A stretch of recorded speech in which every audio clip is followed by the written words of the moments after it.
And then this is kind of a related question. You're known for your negotiating style. So, what is your philosophy in negotiating? Give everyone a chance until they lie. Okay, that's a very simple, straightforward philosophy.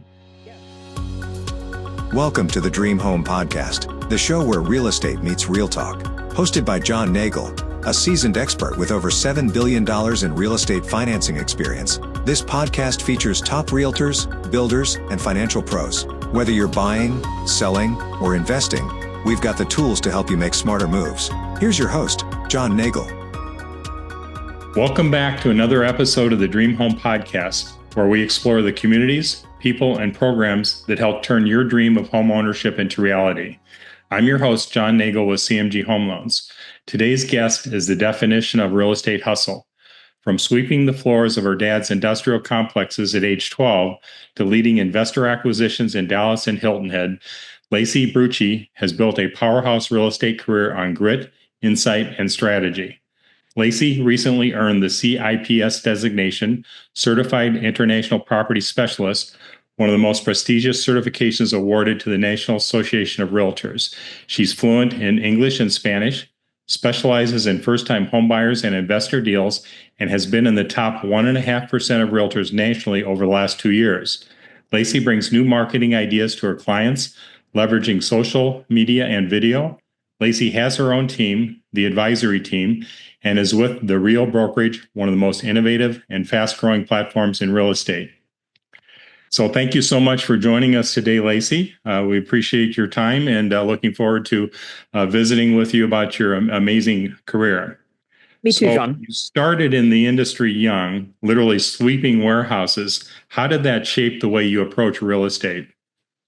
I think it I think first of all, it established that I would not end up thinking that I was better than anybody else, which I found to be really helpful in our society, but also as a real estate agent, because it helps me ask and be okay with asking a lot of questions pretty consistently, because I don't really care what someone is thinking about me.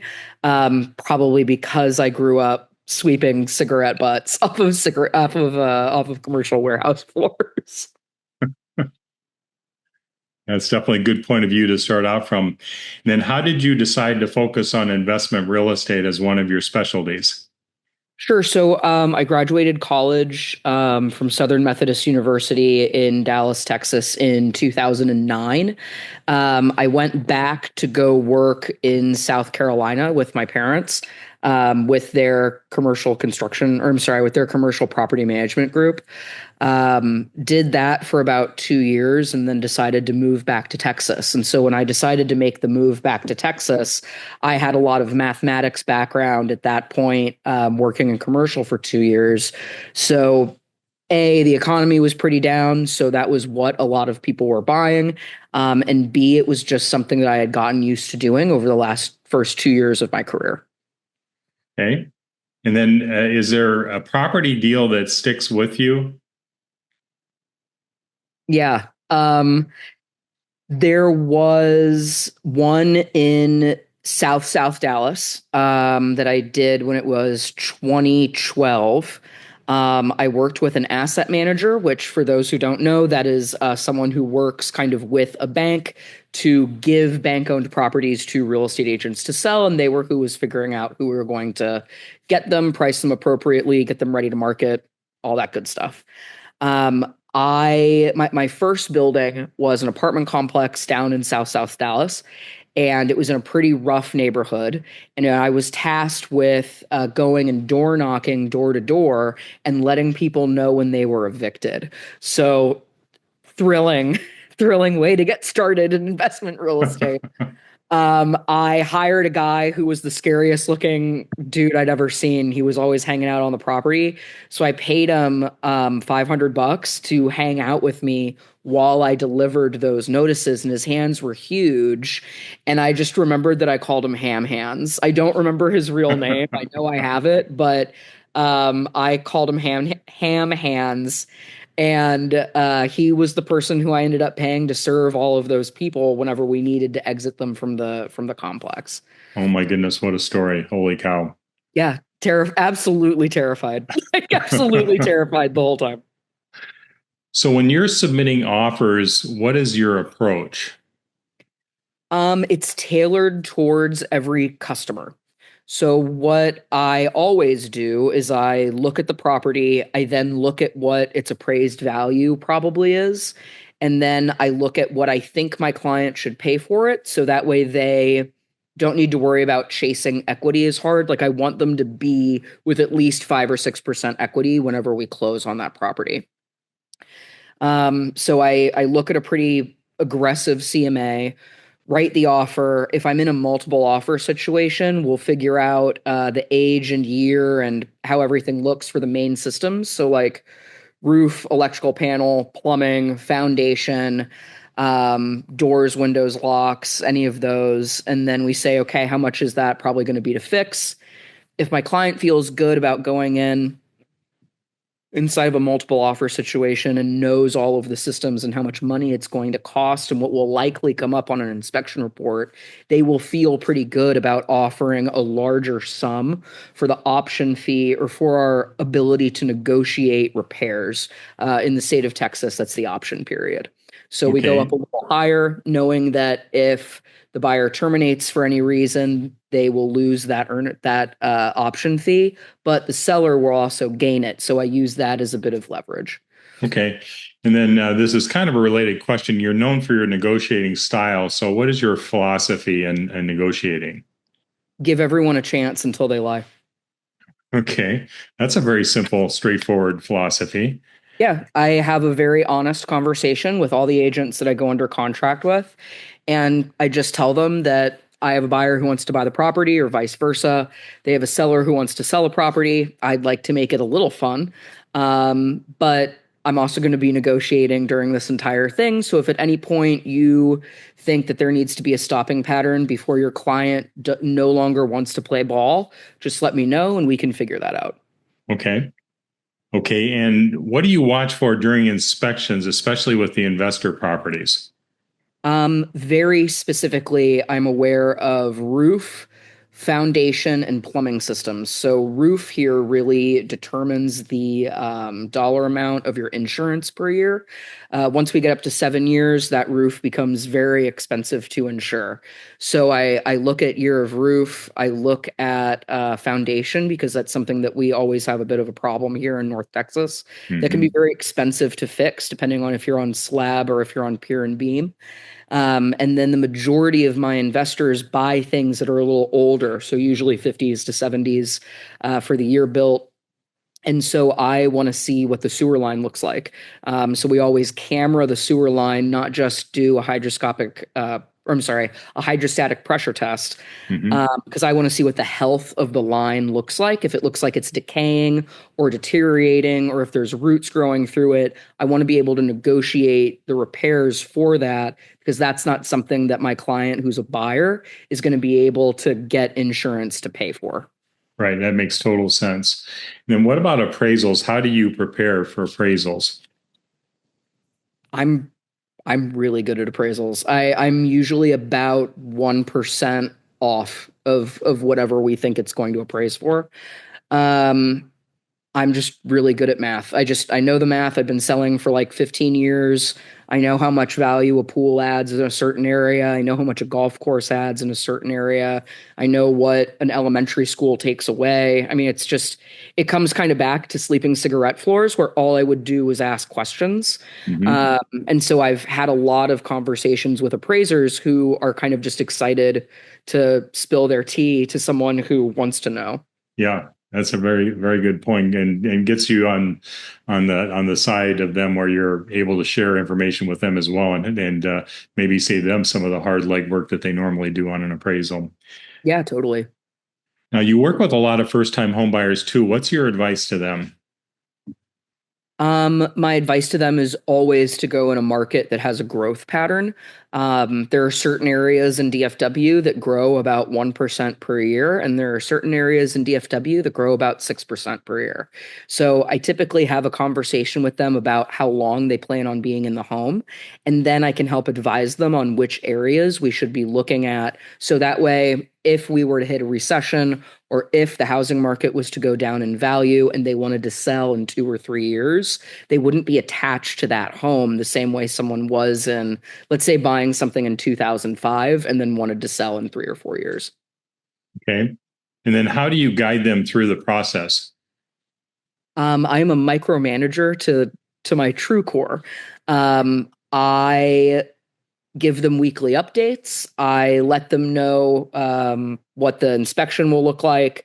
I let them know the dollar amount that inspection will be. I let them know about how we book foundation engineers, sewer scopes, and roofers to come out to assess the property. And I let them know that the first week is going to be a mad dash. So I'm going to be making sure that all of those inspections are happening appropriately. I'm going to be handling getting bids. I'm going to be handling the negotiation and the repairs. So everything is really, it's down to the same negotiation strategy, but it also comes from being just a little more prepared and a little bit more have some more systems in place that help other people feel a little bit more connected and protected. Okay. Makes total sense. Now, your marketing stands out. What are you doing differently in marketing? I do more video marketing than I think a lot of agents do in Dallas. That's really my primary goal, is to do video marketing, Google marketing, pay-per-click, and then Facebook funnels. So I just kind of analyze it in a different way. Okay. And then what sets the real brokerage apart in your eyes from the traditional brokerages? Well, of course, it's cloud-based, which fine. I like that there's a model there for a cap, but more importantly, I really like how that brokerage appears to really take care of its people. I like and respect the majority of industry folks who I see have joined Real, and I really wanted to be with those people who thought outside the box a little bit more. And it seems like Real really promotes that type of atmosphere, and I really enjoy it. Yeah, well, that's a terrific. It's good to be associated with a company like that, and I understand they're just growing, at a very fast pace and leading the edge as far as technology goes, and making tools available to you that aren't necessarily available through the traditional brokerages. Totally. And just super collaborative. I mean, everyone is very willing to share any sort of marketing materials that they have, any sort of podcast strategies that they have. It's very helpful. Okay, that is awesome. And what is your forecast for the Dallas Fort Worth market? For the next year, Yeah, the next year to several years. Yeah. the market as a whole will more than likely become a little bit more buyer focused in the next 3 to 6 months. I see is Yeah, as the stock market just keeps kind of going like this back and forth. I think it's always a good time to buy in DFW just because we have so many headquarters moving here from states that people have decided they no longer really want to live in. People don't want to deal with the bureaucracy of California. They don't want to deal with the wildfires anymore. They don't want to deal with the crime in Chicago. So a lot of them will move down to Texas. And the areas where we've seen strong growth patterns have always been areas that are both either walkable or have great school systems, or if you're lucky enough, both. Yeah, I obviously personally feel it's a terrific market as well. And you have the no state income tax is very attractive. The weather is great for us people that are originally from the northern states. It's terrific weather. I think it's one of the best airports in the country with the ease of getting in and out of this, and the growth rate is good. I believe we had the most housing permits of any metro in the whole United States last year, of about 45,000. So it just tells you it's a really good place, in my opinion, to invest in real estate and to be positioned. So it's a very fun market for that reason. Yeah, totally. I agree with you. And what should investors watch right now or look for right now? Right now in DFW, I would look at age of the roof and the sewer line. And I know that's not what your real question is. I know it's broader, but that's the most important thing whenever it comes to looking at how much money you're going to be spending on a property. So I want to know what the property tax rates are, so that way I can calculate it for after I close. And I want to know how old my roof is and whether or not I have cast iron plumbing, because that'll help determine how much CapEx I'm going to need to put inside of a property. Okay. All right. And, one of the things we talked about a bit is your video marketing and the way that you're doing it differently than others. So can you expound on that a little bit and just tell me kind of I understand you're getting out of market buyers and everything else for your sellers. So there's a lot of benefits from doing the marketing the way you do it. So can you give me a little more detail on some of these different components of that? Yeah, completely. I do a lot of video marketing, a lot of pay-per-click, a lot of geotagging, and a lot of funnels for marketing. So I get very in the weeds on how we're marketing and why. And I've found that the reach that I have is very helpful to help market properties from a seller's perspective, because I can reach a lot more buyers from different towns, cities, and localities than another agent who doesn't have as large of a following as me. But that's also because of the funnel system that we put in place.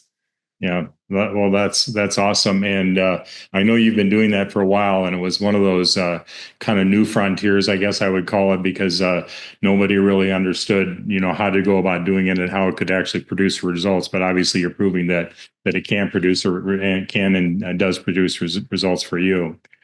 So Lacey, this has been awesome. From the tax sale playbooks to digital marketing and market forecasts, you've shared some serious value today. To our listeners, if you're buying, investing, or even just exploring real estate, connect with Lacey Brutschy at theadvisoryteamdallas.com. That's theadvisoryteamdallas.com. Watch for more episodes of Dream Home Podcast. And if you're ready to get pre-approved, you can book a call with me at calendly.com, Nagle/home loan consultant call. Don't forget to subscribe, share this with a friend, and remember, keep working towards your dream house. Lacey, thanks so much again for participating. We've enjoyed speaking with you, and you have a great rest of your day. Thank you, John. You too. All right, take care. Bye-bye. Thanks for listening to the Dream Home Podcast, hosted by John Nagle.